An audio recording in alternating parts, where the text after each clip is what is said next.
accès, on leur pose des questions à la con. Alors vraiment, hein, genre qui vient marquer le but alors on vient de le voir. Et il le répète avant. Et vous téléphonez, vous, parce que vous le savez, non? Vous rigolez. Émeric Caron.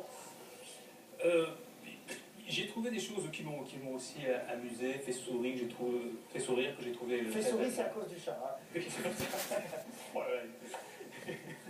Et donc, oui, par exemple, j'aime bien cette phrase: le certificat de mariage devrait être accompagné de l'ordonnance d'un ophtalmologiste prescrivant déjà des verres correcteurs.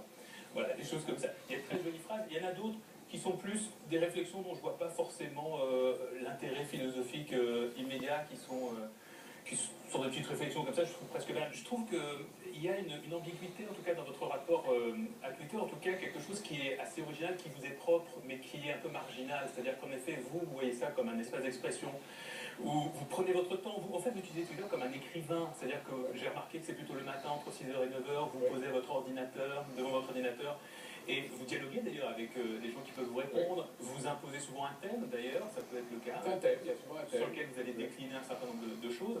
Mais c'est pas ça Twitter en réalité. Et puis vous en plus vous le faites en ayant vraiment le souci de l'orthographe, le souci de la grammaire. Or Twitter c'est l'inverse.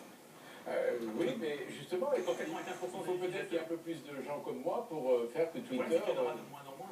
Parce que c'est justement ce genre de moyen de communication qui fait qu'on est beaucoup moins attentif à la langue française. Oui, mais c'est on prend beaucoup moins son temps. C'est le lieu de l'immédiateté, de la réactivité sans réfléchir, Twitter. Et c'est pour ça que c'est antinomique avec votre démarche littéraire, celle qu'on connaît depuis... Alors laissez-le répondre. Mais j'oublie aussi, c'est qu'il y a beaucoup d'informations sur Twitter. Par exemple, dans mes abonnements, je suis abonné à des sites littéraires, etc., qui m'informent de choses, par exemple, de tel livre qui va sortir, il y a des librairies, il y a des auteurs comme Pierre Assouline, qui lisent de la presse étrangère, Josène Savignot, et tous ces gens-là vous apprennent des choses. Il y a beaucoup d'informations sur Twitter. Il n'y a pas que des commentaires idiots, et il n'y a pas que des trucs, je vais m'acheter une pizza.